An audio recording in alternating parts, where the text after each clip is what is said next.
இதுவரைக்கும் நம்ம என்ன படிச்சோம் அப்படின்னு சொன்னா, மரபியல் என்றால் என்ன, மரபியலினுடைய துணை பிரிவுகள் என்ன, பாரம்பரியம் என்றால் என்ன, வேறுபாடுகள் என்பது என்ன, வேறுபாடுகளினுடைய 2 வகைகள், அவற்றினுடைய முக்கியத்துவம் நம்ம படிச்சோம். மெண்டலினுடைய வரலாற்றை பற்றி படிச்சோம். அவர் ஏன் பட்டாணி தாவரத்தை தெரிந்து கொண்டார் என்பதற்கான காரணங்களை நான் உங்களுக்கு சொன்னேன். அடுத்ததாக அவர் பயன்படுத்தி அந்த கலை சொற்களை பற்றி சொன்ன அவருடைய விதிகளை பற்றி நம்ம படிச்சோம். அடுத்ததா நம்ம என்ன பார்க்க போறோம்னு சொன்னா, அவருடைய கலப்புகள், அவர் எப்படி கலப்பு செஞ்சாரு, ஒரு பண்பு கலப்புனா என்ன, சோதனை கலப்புனா என்ன, இரு பண்பு கலப்புனா என்ன, அந்த இரு பண்பு சோதனை கலப்புகள் அப்படின்றத பற்றி நம்ம பார்க்கலாம். மெண்டலினுடைய விதிகள், ஓங்கு விதி, தனித்து பிரிதல் விதி, இந்த 2 விதியும் எதனுடைய அடிப்படையில அவர் உருவாக்கினார் அப்படின்னு சொன்னா, ஒரு பண்பு கலப்பினுடைய அடிப்படையில அதை உருவாக்கினார். இப்ப நம்ம ஒரு பண்பு கலப்பை பற்றி நம்ம படிக்கலாம். ஒரு பண்பு கலப்பு என்பது மெண்டல் என்ன செய்யறாரு, 2 பெற்றோர்களை கலவியலுக்குள்ள எடுத்துக்கிறார். அந்த 2 பெற்றோர்களும் தூய வழி பெற்றோர்கள்.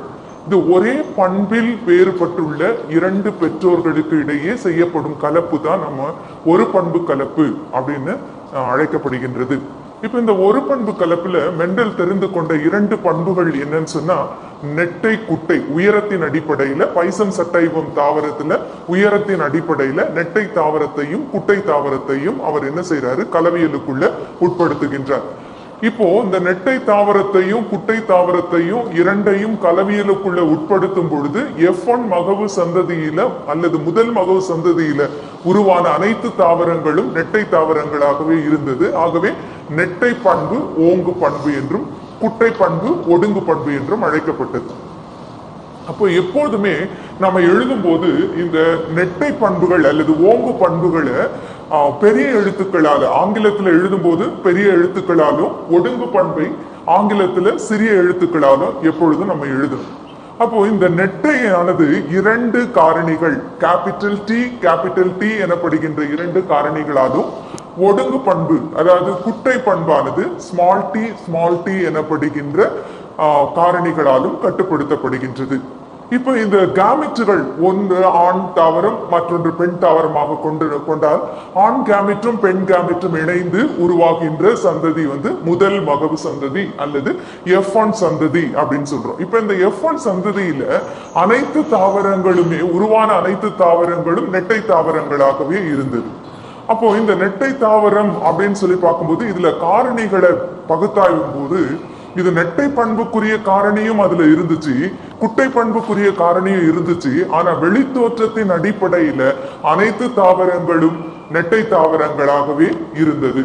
அப்போ இதை என்னன்னு சொல்லலாம், கலப்புயிரி நெட்டை தாவரங்கள் அல்லது கலப்பு நெட்டை தாவரங்கள் என்று இவை அழைக்கப்படுகின்றது.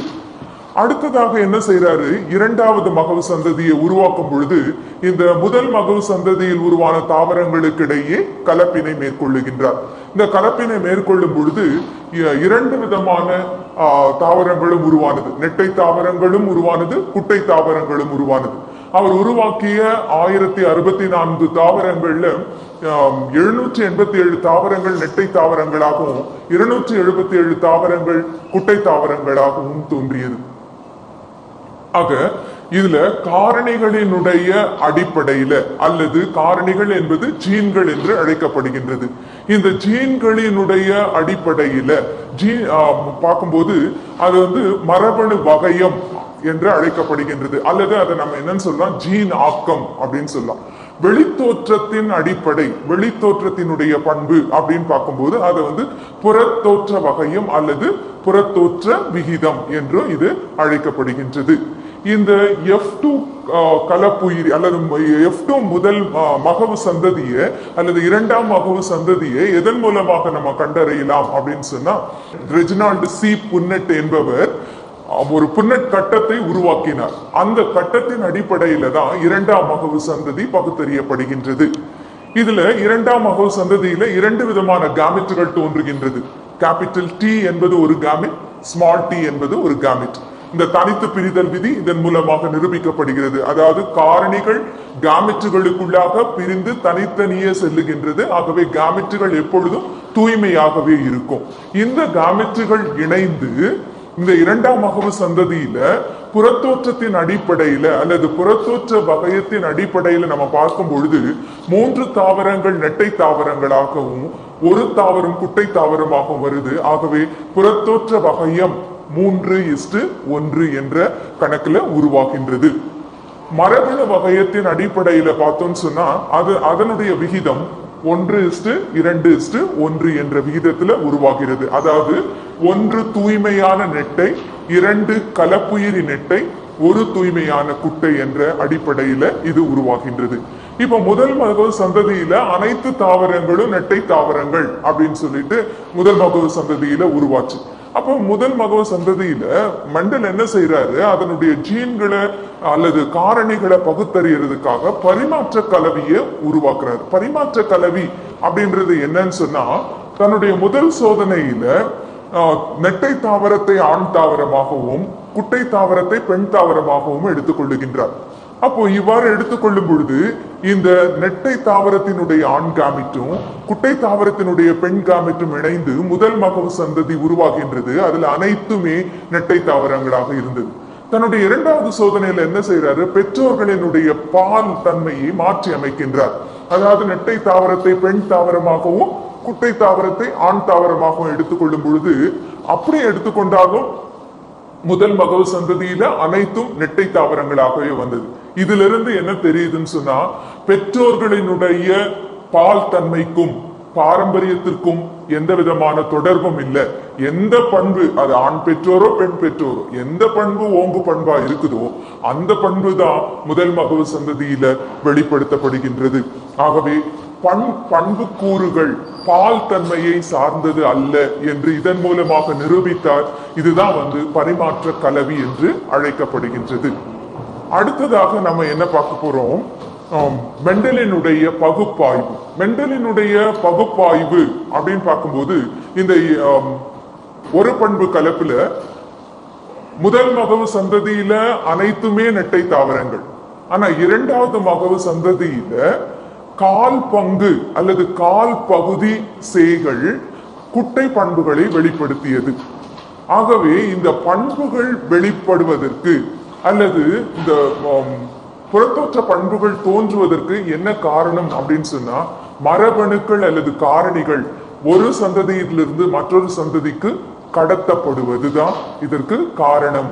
ஆகவே இதை என்னன்னு சொல்றாரு அவர், துகள்கள் அப்படின்னு சொல்றாரு. இந்த துகள்கள் தான் நாளடைவில் காரணிகள், அந்த காரணிகள் தான் ஜீன்களாக மாறியது. இதைத்தான் அவர் மெண்டல் என்ன செய்யறாரு, இதை பகுத்தாய்ந்து ஜீன்கள் அல்லது காரணிகள் அல்லது துகள்கள் தான் இந்த பண்புகள் கடத்தப்படுவதற்கு காரணம் அப்படின்னு சொல்லி அவர் விளக்குகின்றார். அடுத்ததாக நம்ம என்ன பார்க்க போறோம், ஒரு பண்பு சோதனை கலப்பு. ஒரு உயிரினத்தினுடைய மரபணு வகையத்தை ஒடுங்கு பண்பு கொண்ட பெற்றோரோடு செய்யப்படக்கூடிய கலப்பை தான் சோதனை கலப்பு. அடுத்ததாக நம்ம என்ன பார்க்க போறோம், ஒரு பண்பு சோதனை கலப்பை பற்றி நம்ம படிக்க போறோம். இந்த ஒரு பண்பு சோதனை கலப்புல நம்ம என்ன தெரிஞ்சு கொள்ள போறோம் அப்படின்னு சொன்னா, நமக்கு ஒரு உயிரினத்துல தெரியாத மரபணு வகையத்தை நம்ம தெரிந்து கொள்வதற்காக அந்த உயிரினத்தை ஒடுங்கு பெற்றோரோடு, தூய்மையான ஒடுங்கு பெற்றோரோடு கலப்பு செய்வதுதான். இப்ப மெண்டலினுடைய ஒரு பண்பு கலப்புல முதல் மகவு சந்ததியில எல்லாமே நெட்டை தாவரங்கள் சொன்ன, இரண்டாம் மகவு சந்ததியில 3:1 என்ற விகிதத்துல நெட்டை தாவரங்கள் 3 பங்காகவும் 1 பங்கு குட்டை தாவரங்களும் உருவானது. இந்த குட்டை தாவரங்களை தற்கலப்பு செய்யும் பொழுது எல்லாமே குட்டை தாவரங்களாகவே இருந்துச்சு. ஆகவே அது தூய்மையான குட்டை தாவரங்கள் என்று கண்டறியப்பட்டது. இப்ப இந்த சோதனை கலப்புல நெட்டை தாவரங்கள் அப்படின்னு பார்க்கும்போது, இந்த நெட்டை தாவரங்கள் 2 மரபணு வகையத்துல இருந்துச்சு. அப்ப இந்த நெட்டை தாவரங்களினுடைய மரபணு வகையத்தை தெரிந்து கொள்வதற்காக இது ஒடுங்கு பெற்றோரோடு கலப்பு செய்யப்பட்டது. இப்போ தூய்மையான நெட்டை பெற்றோரை கலப்பு செய்யும் பொழுது எல்லாமே நெட்டை தாவரங்களாக வரும். ஆனா முதல் மகவு சந்ததியில தோன்றிய நெட்டை தாவரங்களை இந்த ஒடுங்கு பெற்றோரான குட்டை தாவரங்களோடு கலப்பியலை ஏற்படுத்தும் பொழுது நெட்டை தாவரங்களும் உருவானது, குட்டை தாவரங்களும் உருவானது. என்ன விகிதத்துல தோன்றியது அப்படின்னு சொன்னா 1:1 என்ற விகிதத்துல இது தோன்றியது. ஆகவே ஒரு பண்பு சோதனை கலப்பு என்பது என்னன்னு சொன்னா, ஒரே பண்பில் வேறுபட்டுள்ள F1 மகவு சந்ததியை ஒடுங்கு பெற்றோரோடு செய்யப்படக்கூடிய கலப்பிற்கு சோதனை கலப்பு என்று அழைக்கப்படுகின்றது. அடுத்ததாக பிற்கலப்பு. பிற்கலப்பு என்பது என்னன்னு சொன்னா F1 சந்ததி முதல் மகவு சந்ததியில உருவான சேய்களை ஏதாவது ஒரு பெற்றோரோடு செய்யப்படக்கூடிய கலப்பு தான் பிற்கலப்பு அப்படின்றது. அது ஓங்கு பெற்றோராகவும் இருக்கலாம் அல்லது ஒடுங்கு பெற்றோராகவும் இருக்கலாம். இப்போ சப்போஸ் F1 மகவு சந்ததியில உருவான முதல் மகவு சந்ததியில உருவான சேய்களை எடுத்துக்கிட்டீங்கன்னா அதுல இருக்கக்கூடிய காரணிகள் கேபிட்டல் டி ஸ்மால் டி எனப்படுகின்ற காரணிகள். இத ஓங்கு பெற்றோரோடு நம்ம கலப்பு செய்யறோம். தூய்மையான ஓங்கு பெற்றோரோடு கலப்பு செய்யறோம். தூய்மையான ஓங்கு பெற்றோர்ல இருக்கக்கூடிய காரணிகள் கேபிட்டல் டி. அப்ப இதோடு நம்ம கலப்பு செய்யும் பொழுது உருவாகின்ற அனைத்து சேய்களுமே நெட்டை தாவரங்களாகவே இருக்கும். ஆனா இதே இந்த F1 மகவு சந்ததியில உருவான இந்த சேய்களை ஒடுங்கு பெற்றோரோடு, அதாவது ஒடுங்கு நிலையில் காணப்படுகின்ற ஒடுங்கு பெற்றோரோடு கலப்பு செய்யும் பொழுது நெட்டை தாவரங்களும் வருது, குட்டை தாவரங்களும் வருது. ஆக பிற்கலப்பு என்பது என்னன்னா முதல் மகவு சந்ததியில் உருவான சேய்களை ஏதாவது ஒரு பெற்றோரோடு செய்யப்படக்கூடிய கலப்புக்கு பிற்கலப்பு என்று பெயர். அடுத்ததாக நம்ம என்ன பார்க்க போறோம்? இரு பண்பு கலப்பு. இரு பண்பு கலப்பு என்பது இரண்டு பண்புகள்ல பண்பு கூறுகள்ல வேறுபட்டுள்ள தாவரத்தை கலப்பியலுக்குள்ள உட்படுத்துவது. மெண்டல் என்ன செய்யறாரு? இதே பட்டாணி தாவரத்தை எடுத்துக்கிறாரு, இரண்டு பண்புகளை எடுத்துக்கிறாரு, இந்த இரண்டு பண்பு கூறுகளையும் கலப்பியலுக்குள்ள உட்படுத்துறாரு. இதை அடிப்படையாக கொண்டுதான் சார்பின்றி ஒதுங்குதல் விதி உருவானது. இந்த சார்பின்றி ஒதுங்குதல் விதி அப்படின்னு சொன்னா என்ன அர்த்தம்? ஒரு ஜீன் ஜோடியின் பாரம்பரியம் மற்றொரு ஜீன் ஜோடியை சார்ந்தது அல்ல, அவை தன்னிச்சையாகவே செயல்படுகிறது அப்படின்ற அடிப்படையில ஒரு தாவரத்துல நிகழும் கலப்புல ஒரு இணை பண்புக்கான காரணிகள் தனித்து பிரிந்து மற்றொரு இணை பண்பிற்கான காரணிகள் தனித்து பிரிதலை சார்ந்தது அல்ல. இந்த கேமெட்டுகள் ஒவ்வொன்றும் தன்னிச்சையாக செயல்படுகிறது அப்படின்னு சொல்லிட்டு அவர் இந்த விதியை, சார்பின்றி ஒதுங்குதல் விதியை முன்வைக்கிறார். அப்படின்னா எதற்காக இந்த சார்பின்றி ஒதுங்குதல் விதியை முன்வைத்தார் அப்படின்னு சொன்னா, ஏன்னா பட்டாணி தாவரத்துல 7 ஜோடி காரணிகள், அந்த 7 ஜோடி காரணிகள்ல 7 ஜோடி குரோமோசோம்கள்ல இருக்கிறதுனால இது ஜீன்கள் என்ன செய்யறது இல்ல, ஒன்றை ஒன்று சார்ந்து இருப்பதே இல்லை, அவை தன்னிச்சையாக செயல்படுகின்றது. ஆகவே இந்த இரு பண்பு கலப்பை அடிப்படையாக கொண்டு தன்னுடைய 3வது விதியான சார்பின்றி ஒதுங்குதல் விதியை முன்வைத்தார். இந்த விதிப்படி ஒரு ஜீன் ஜோடியின் பாரம்பரியம் மற்றொரு ஜீன் ஜோடியை சார்ந்தது அல்ல, அவை தன்னிச்சையாகவே செயல்படுகின்றது என்பதை அவர் விளக்கினார். இதுல அவர் 2 பண்புகளை எடுத்துக்கிறார். ஒண்ணு என்னன்னு சொன்னா கனியினுடைய விதையினுடைய வடிவம், வித்திலையினுடைய நிறம். ஆக இது 2த்தையும் எடுத்துக்கிறார். விதையின் வடிவம் உருண்டை, சுருங்கியது. இதுல உருண்டையானது ஓங்கு பண்பு, சுருங்கியது ஒடுங்கு பண்பு. அதே மாதிரி வித்திலையினுடைய நிறம் அப்படின்னு பார்க்கும்போது மஞ்சள் நிறம், பச்சை நிறம். மஞ்சள் ஓங்கியது, பச்சை ஒடுங்கியது. ஆகவே உருண்டை மஞ்சள் ஓங்கு பண்பு, சுருங்கிய பச்சை என்பது ஒடுங்கு பண்பு. இது கேபிட்டல் RR கேபிட்டல் YY என்றும் ஒடுங்கு பண்பை ஸ்மால் RR ஸ்மால் YY என்றும் கணக்கில் எடுத்துக்கொண்டு முதல் மகவு சந்ததியை உருவாக்குகின்றார். இந்த முதல் மகவு சந்ததியில உருவான அனைத்து சேய்களுமே உருண்டை வடிவத்தை கொண்டு மஞ்சள் நிற வித்திலைகளையே கொண்டது. ஆகவே உருண்டை மஞ்சள் ஓங்கு பண்பு. F2 சந்ததியை உருவாக்கும் பொழுது இந்த முதல் மகவு சந்ததியினுடைய சேய்களை கலப்புற செய்யும் பொழுது 2ஆம் மகவு சந்ததி உருவானது. இந்த 2ஆம் மகவு சந்ததியில உருவான சேய்களினுடைய விகிதம் என்னன்னு பார்த்தோம்னா 9:3:3:1 என்ற விகிதத்தில் உருவானது. இதில் 9 உருண்டை மஞ்சள், 3 உருண்டை பச்சை, 3 சுருங்கிய மஞ்சள், 1 சுருங்கிய பச்சை. அப்ப இதுல நம்ம பார்க்கும்போது இந்த இடையில இருக்கக்கூடிய உருண்டை பச்சையும் சுருங்கிய மஞ்சளும் புதிய மறுசேர்க்கைகள். இந்த புதிய மறுசேர்க்கைகள் எப்படி உருவாச்சு அப்படின்னு சொன்னா, இந்த காரணிகள் அல்லது ஜீன் ஜோடிகள் ஒன்றை ஒன்று சாராமல் தன்னிச்சையாக அவை செயல்பட்டதுனாலதான் இந்த புதிய மறுசேர்க்கைகள் உருவானது. இந்த புதிய மறுசேர்க்கைகள் உருவானதற்கு காரணம் கேமெட்டுகள் தன்னிச்சையாக செயல்பட்டதன் காரணமாக புதிய மறுசேர்க்கைகள் உருவானது. ஆக இதை அடிப்படையாக கொண்டுதான் தன்னுடைய இரு பண்பு கலப்பான அடிப்படையை கொண்டு சார்பின்றி ஒதுங்குதல் விதியை அவர் முன்வைத்தார். அடுத்ததாக இரு பண்பு சோதனை கலப்பு. ஒரு பண்பு சோதனை கலப்பு போன்றதே தான் இரு பண்பு சோதனை கலப்பும். இந்த இரு பண்பு சோதனை கலப்பு அப்படின்றது என்னன்னு சொன்னா முதல் மகவு சந்ததியில உருவான உருண்டை பச்சல் capital R small R capital Y small y இத ஒடுங்கு பெற்றோரான small r r small y y சுருங்கிய பச்சை தாவரத்தோடு கலப்பியலை மேற்கொள்ளுவது. இப்போ இந்த F1 சந்ததியில 4 விதமான கேமெட்டுகள் வரும். 4 விதமான கேமெட்டுகள் அப்படின்னு சொன்னா ஒண்ணு நிறத்துக்குரியது, இன்னொன்னு வடிவத்துக்குரியது. கேபிட்டல் ஆர் கேபிட்டல் ஒய் என்பது ஒரு வகையான gamete. Capital R small Y என்பது ஒரு வகையான gamete. Small R capital Y என்பது ஒரு வகை, ஸ்மால் ஆர் ஸ்மால் ஒய் என்பது ஒரு வகையாக 4 வகையான கேமெட்டுகள் உருவாக்கப்படுகின்றது. இப்ப கேபிட்டல் ஆர் கேபிட்டல் ஒய் என்பது உருண்டை மஞ்சள் நிறத்துக்குரியது. கேபிட்டல் ஆர் ஸ்மால் ஒய் என்பது உருண்டை பச்சை நிறத்துக்குரிய காரணிகள். ஸ்மால் ஆர் கேபிட்டல் ஒய் என்பது சுருங்கிய மஞ்சள் நிறத்துக்குரிய காரணிகள். ஸ்மால் ஆர் ஸ்மால் ஒய் என்பது சுருங்கிய பச்சை நிறத்துக்கான காரணிகள். ஆக F1 மகவு சந்ததியில 4 விதமான கேமெட்டுகள் உருவாகின்றது. இந்த ஒடுங்கு பெற்றோரிடமிருந்து ஒரே வகையான கேமெட் தான் ஸ்மால் ஆர் ஸ்மால் ஒய்.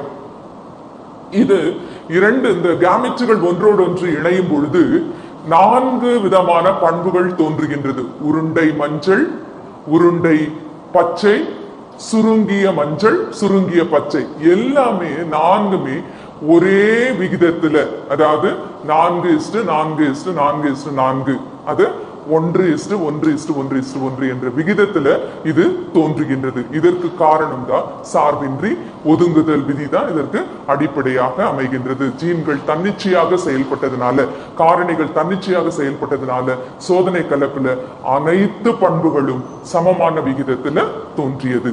இதே போன்றுதான் மெண்டலினுடைய முப்பண்பு கலப்பு விகிதம். முப்பண்பு கலப்பு விகிதம் என்பது 3 பண்புகளை கொண்டதாக காணப்படுகின்றது. 3 பண்புகளை அடிப்படையாக கொண்டது. அதாவது நெட்டை, உருண்டை மஞ்சள் ஓங்கு பெற்றோராகவும், குட்டை சுருங்கிய பச்சை ஒடுங்கு பெற்றோராகவும் எடுத்துக்கொள்ளப்படும் பொழுது அதுல உருவாகின்ற புறத்தோற்ற விகிதம் முதல் மகவு சந்ததியில என்ன உருவாகும்னா நெட்டை, உருண்டை மஞ்சள் எனப்படுகின்ற கலப்புயிரிகள் அனைத்தும் நெட்டை தாவரங்களாகவும் மஞ்சள் நிற வித்திலைகளை கொண்டு உருண்டை வடிவ விதைகளை கொண்டதாக இது காணப்படுகின்றது.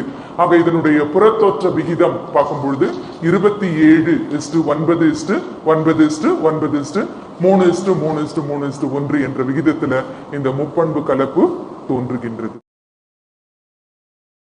இது போன்ற பல வீடியோக்களை உடனே பார்க்க எங்கள் சேனலை சப்ஸ்கிரைப் பண்ணுங்கள், லைக் பண்ணுங்கள், மறக்காமல் பெல் பட்டனை ப்ரெஸ் பண்ணுங்கள். அப்போ தான் நாங்கள் போகிற வீடியோக்கள் உங்களை உடனே சேரும். நன்றி.